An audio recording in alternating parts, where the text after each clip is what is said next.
మీ business ఏదైనా మీ ఊర్లో promotion చేయాలంటే అది సుమన్ టీవీతోనే సాధ్యం. ఇప్పుడే సంప్రదించండి.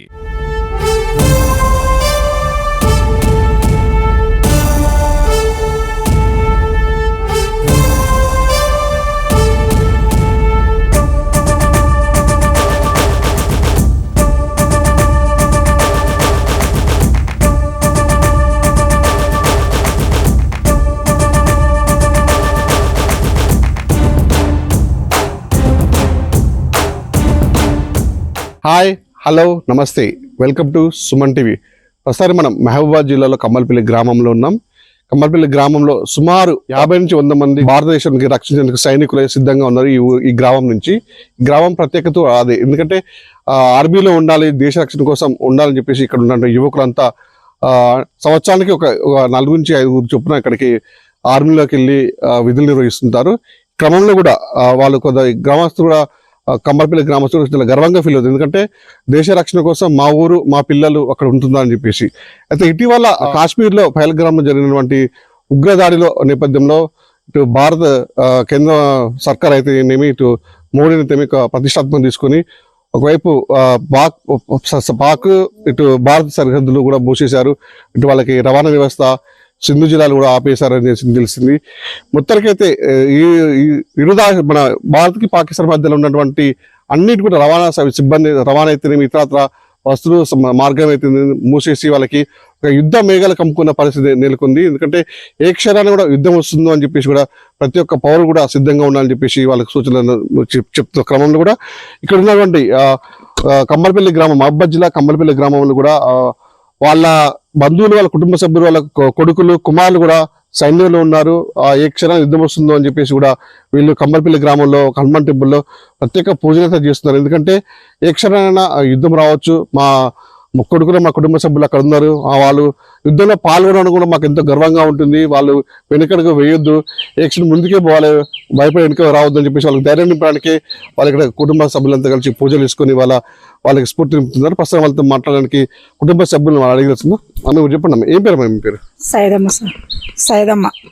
ఎవరమ్మా? కమ్మాలపల్లి. ఇప్పుడు యుద్ధం జరుగుతుంది, మీరు చూస్తున్నారు కదా టీవీలలో, పేపర్లో కానీ భారత్ పాక్ మధ్యలో యుద్ధం ఏ క్రమంలో ఏ క్షణంగా జరుగుతుంది చెప్తున్నారు కదా. అలా మీ అబ్బాయి ఉన్నారా? అక్కడ ఏమన్నారు? అక్కడ మా అబ్బాయి ఉన్నాడు సార్. మా అబ్బాయి అక్కడ చేస్తుండు. ఇప్పుడు ఆయన పోయి 15 సంవత్సరాలు అవుతుంది. ఇప్పుడు జమ్ములనే ఉంటుండు, యుద్ధంలో ఉంటుండు. ఆ దేవుని ప్రార్థిస్తున్నాం. అందరికీ దేవునికి సైనికులని అందరికీ ఆయన దేవుని సేవలాగా చేస్తున్నాను పోయిండు. అందరు ఇప్పుడు మొన్న యుద్ధం జరిగిన కాంచి మాకు కూడా కొంచెం భయం అనిపిస్తుందిలే, కానీ మా కొడుకులకే ధైర్యం చెప్పినాం. వాళ్ళు కూడా ధైర్యంగానే చేస్తారు, దేశ సేవ చేస్తానికని వెళ్ళారు. మొన్న 26 మందిని ఉగ్రవాదులు మట్టుబెట్టిళ్ళు. దాన్ని ఏ విధంగా చూస్తాం? దానికి మీ కొడుకు బాధ్యత ఎంత ఉందంటే ఉగ్రవాదం అర్థం చేసేందుకు. ఇక మనం అట్లా బాధ్యతగా తీసుకోవాలంటే ఇక మనం సైనికులను మనం పంపించవద్దు. ఇక అట్లా అనుకోవాలనుకుంటే దేశ సేవ కొరకు పోవాలని పోయిండ్రు, అంతే అనుకున్నాం. పోవాలి నాన్నని చేయాలి, ధైర్యం చేయాలి, మీరు వెనక అడుగు వేయొద్దు అని అన్నాం. మా భర్త కూడా పోయిండు. సిఆర్పిలో మా భర్త కూడా చేసిండు. ఆయన కూడా ఇప్పుడు ఆయనది ఇక ఆరోగ్యం బాగాలేక జరిగిపోయిండు. అదే స్థానంలో నా కొడుకు కూడా వెళ్ళిండు. ఎందుకు మీ కుటుంబ పెద్దలు మీ కొడుకుని ఆర్మీ ఎందుకు పంపించారు మరి? అసలు పోవాలనే దేశ సేవ చేయాలని పంపించినాం. ఎవరో ఒకరు ఉండాలి మన దాంట్లో కుటుంబం వాళ్ళని పంపించినాం. యుద్ధం వస్తే ఏ విధంగా ఉండబోతున్నారు? యుద్ధానికి మనం భయపడే అవసరం లేదు, దేశ సేవ చేయాలని పంపించినాం. అందుకండి మీరు చెప్పండి అమ్మా, మీ అబ్బాయి యుద్ధంలో పోయిన కూడా ఎక్కడ ఉన్నాడు, ఏమిది పరిస్థితి? ఝాన్సీలో చాలా రోజులు ఉన్నాడు, తర్వాత కాశ్మీర్లో ఉన్నాడు, తర్వాత అది జనగం అనేది ఉంటుంది అటు, ఆడ కొన్ని రోజులు ఉన్నాడు. కానీ ఏమి భయపడలే, ఆయన భయపడలే, మేము కూడా భయపడలేదు. చేయాలి, ఏడనైనా సేవ చేస్తేనే బాగుంటుంది కదా అనేది అనిపించేది, అంతే. ఇక మరి ఇప్పుడు పాకిస్తాన్కి భారత్కి యుద్ధం అనేది ఏ క్షణం వస్తుందని కూడా చెప్పని పరిస్థితి ఉంది. వాళ్ళకి ఏం చెప్తారు మీరు? ఇక్కడ సైనికులకు ఏం చెప్తారు మీరు భరోసాగా? సైనికులకు ఏం చెప్తా అంటే దేవునిది ప్రార్థన వాళ్ళకు ఉంటే మన సైనికులే గెలుస్తారు అనేది ప్రేమ. వాళ్ళకి ధైర్యం ఏమేమి చెప్తారు? ధైర్యం డ్యూటీ చేయాలి, మంచి డ్యూటీ చేస్తే ఆ దేవుడు సహకరిస్తాడు అనేది ఆలోచన. మీరు చెప్పండి, ఇప్పుడు మీ బాబు ఎక్కడ ఉన్నారు? ఇప్పుడు యుద్ధం జరగబోతుంది కదా, మీ అబ్బాయికి మా బాబు ఢిల్లీలో చేస్తాడు, మాది కంబాలపల్లి. మా బాబు యుద్ధంలో పాల్గొంటా అని అనుకుంటాడు కాబట్టి ఇంకా ఆయనకు పిలుపు అందలేదు. ఒకవేళ పిలుపు వస్తే వెంటనే వెళ్ళిపోతాడు. లీవ్ మీద ఇంటికి వచ్చిండు. ఆయన పోవాలని అనుకుంటాడు. యుద్ధంలో కూడా ఆయనకు అడిగేయొద్దు, ముందే ఉండాలి. ప్రాణం కోసం ఎవరేమైనా ఏదైనా త్యాగం చేయాలి. మన ఊరు నుంచి కంబాలపల్లి గ్రామస్తులు, గ్రామం నుంచి పోయిన పిల్లలు కూడా కనీసానికి అందరూ యుద్ధంలో భాగస్వాములు అయి ఉండాలని మేము కోరుకొని ఆంజనేయ స్వామిని ప్రార్థించుకుంటున్నాం. అంటే మొన్న అమాయకుల టూరిస్ట్ ప్రజల్ని 26 మందిని చంపారు ఉగ్రవాదులు. ఇట్లా కసి ఏ విధంగా తీర్చుకుంటే బాగుంటుంది? ఏ విధంగానైనా కసి తీర్చుకోవాలి, వాళ్ళని పట్టుకోవాలి, మన భారత్ గెలవాలి అనే ఉద్దేశంగా వెళ్ళిండ్రు మన పిల్లలు. మీరు చెప్పి ఇక్కడ మనకి ముఖ్యంగా ఇక్కడ ఒక ఆలయం సంబంధించిన పూజారి ఉండవు. వాళ్ళ పూజారి కూడా ఏమంటారంటే, మా తమ్ముడు కూడా అక్కడ భారత సరిహద్దుల్లో కూడా కాపలా కాస్తుండు, యుద్ధం వస్తుంది, మా తమ్ముడు కూడా నేను చెప్తా వానికి స్ఫూర్తి ఒక ధైర్యం నింపే ప్రయత్నం చేస్తాను చెప్తున్నాడు. బోలా క్యాసే? सब जय श्री राम, जय हनुमान, जय हिंद, जय भारत। मैं अपने तरफ से पाकिस्तान को अपने ही भाषा में एक बात कहना चाहता हूं कि सुन लो पाकिस्तानियों, सुन लो पाकिस्तानियों, अब की युद्ध हुआ तो तेरा नाम निशान नहीं होगा। हिंदुस्तान तो होगा पर पाकिस्तान नहीं होगा। हिंदुस्तान तो होगा पर पाकिस्तान नहीं होगा। जो तुम लोगों ने टूरिज्म के ऊपर जम्मू कश्मीर में पहलगाम में दुष्टकृत काम किया है, इसके लिए हमारे जवान सीना तान के खड़े हैं और खड़े रहेंगे। उन जवानों के साथ हमारे श्री राम, हमारे पूजनीय हनुमान जी हैं और हिंदुस्तान ईंट का जवाब पत्थर से देना जानता है। तो तुम लोग जब तक सही सलामत हो, लेकिन जिस दिन हिंदुस्तान का दिमाग घुमा उस दिन दुनिया के नक्शे से पाकिस्तान का नाम निशान नहीं होगा, क्योंकि मेरा हिंदुस्तान जिंदाबाद था, जिंदाबाद है और जिंदाबाद रहेगा। जय हिंद, जय भारत। ప్రస్తుతం అంతా మాట్లాడికి కంబాలపల్లి స్థానికులు ఉన్నారు, వాళ్ళు అడిగి సార్ మీరు చెప్పండి, ఏంటి కంబాలపల్లి గ్రామంలో సుమారు 60-70 మంది జవాన్లను భారతదేశానికి సేవలు చేస్తున్నారు, రేపు మాకు ఉద్యోగం వస్తుందని చెప్తున్నారు, మీరు వాళ్ళకి ఏ విధంగా స్ఫూర్తి చెప్తున్నారు? మేము ఒకటే చెప్తున్నాం, మా గ్రామ పౌరులందరూ కూడా దేశం కోసం మా వంతుగా, అంటే మా విలేజ్ లో ఉన్న జనాభాకు అంటే ఎక్కువగా ఒక జిల్లాకు సరిపడే సైన్యం అవసరమో జిల్లా తరఫున అంత సైన్యాన్ని మా విలేజ్ నుంచే ఒక 60 మందిని పంపించడం జరిగింది. విజయమా వీర స్వర్గమా అనేది తేల్చుకొని రావాలి తప్ప వెనుకడుగు వేసేది లేదు. చేతనైతే మేము కూడా మా తమ్ముళ్ళ, మా అన్నదమ్ములుగా ఉన్నారు, అక్కడ కొంతమంది కొడుకులు ఉన్నారు, మా కొడుకు వరుస వాళ్ళు ఎవరైనా మీ చేతులు కానీ మీరు పోరండి, వెనుకకు తగ్గేది లేదు. ఏమన్నా కావాలంటే మేము కూడా సపోర్ట్ గా వచ్చి మీకు బూట్ల పాలిసి చూసేలా కనుక, మరి లేకుంటే ఇండైరెక్ట్ గా మీకు ఇలాంటి సేవలు చేసేలా కూడా, మీకు ఏమైనా పుళ్ళు అయితే ఆ పుళ్ళు కడుగుతానికైనా కూడా మేము వస్తాము. కానీ మీరు మాత్రం వెనుకని చేయొద్దు. పాల్గొనలో జరిగినటువంటి ఆ దారుణమైనటువంటి ఘోర చర్య, మరి ఆ టూరిస్ట్ వాళ్ళపై చేసేటువంటి ఆ చర్యను ఖండిస్తున్నాం. ఎందుకంటే పాకిస్తాన్ పదే ఇప్పుడు ఇట్లాంటి చీడ పనులు చేస్తుంది.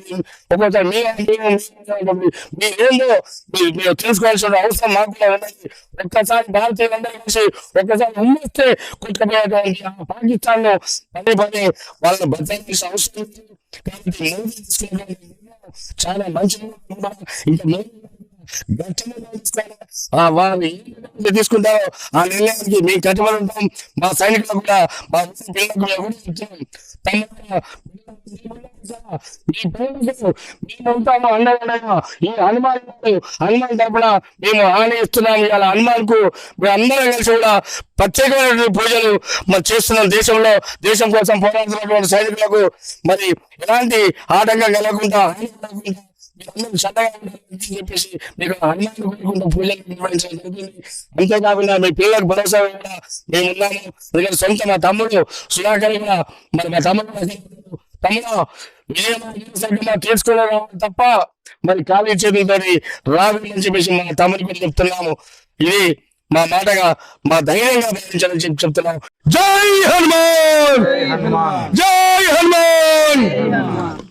ఉత్తరగా ఇక్కడ చూసుకున్నట్టయితే ఒక యుద్ధ వాతావరణం కమ్ముకున్న నేపథ్యంలో ఇక్కడ ఉండే గ్రామస్తులు కూడా వాళ్ళ కుటుంబ సభ్యులు, వాళ్ళ కొడుకులు, వాళ్ళ మనవాళ్ళు, తమ్ముళ్ళు కానీ అంటే అక్కడ బాధలు ఉన్న నేపథ్యంలో వాళ్ళకి మేలుగా మంచి జరగాలి, విజయమో వీర సరుకు వెనుకడుగమతో వేయకుండా యుద్ధంలో పాల్గొని విజయం సాధించాలని చెప్పేసి కూడా ఇక్కడ హనుమాన్ గుడిలో ప్రత్యేక పూజలు చేస్తున్న పరిస్థితి ఉంది. ఉత్తరకైతే వీళ్ళ కొంతమంది తల్లి కూడా మా కొడుకుని గర్వంగా ఉంది, అక్కడ అంటే భారత్ పాకలో మా కొడుకు కూడా అక్కడ ప్రత్యక్ష ఉద్యోగం వస్తే పాల్గొనడానికి చాలా గర్వకారణంగా ఉందని చెప్పేసి ఇక్కడ తల్లులు చెప్పిన పరిస్థితి ఉంది. ఒకసారికి మనతో మాట్లాడడానికి అక్కడ దేశంలో బార్డర్లో తన భర్త ఉన్నాడు. తన భర్త యుద్ధం వస్తే వెనుకలు వేయకుండా ముందుకు పోవాలని చెప్పేసి తన భార్య కూడా తనకు స్ఫూర్తిదాయకంగా ఉంది. ప్రస్తుతం మనతో మాట్లాడడానికి ఒక మహిళ ఉంది, మాట్లాడదాం. మీరు చెప్పండి, ఏం పేరు మీ పేరు? శ్రావణి. పాకిస్తాన్కి భారత్కి యుద్ధ మేఘాలు కమ్ముకొని తెలుస్తుంది, ఏ క్షణమైనా యుద్ధం రావచ్చు అంటున్నారు. మీ భర్త అక్కడ ఉన్నాడు కదా, ఏ విధంగా చూస్తారు? మీ భర్తకి స్ఫూర్తిగా ఏం చెప్పబోతున్నారు మీరు? మాకు కూడా చాలా బాధ అనిపించింది. 26 మందికి పైగా చనిపోయారని తెలిసింది.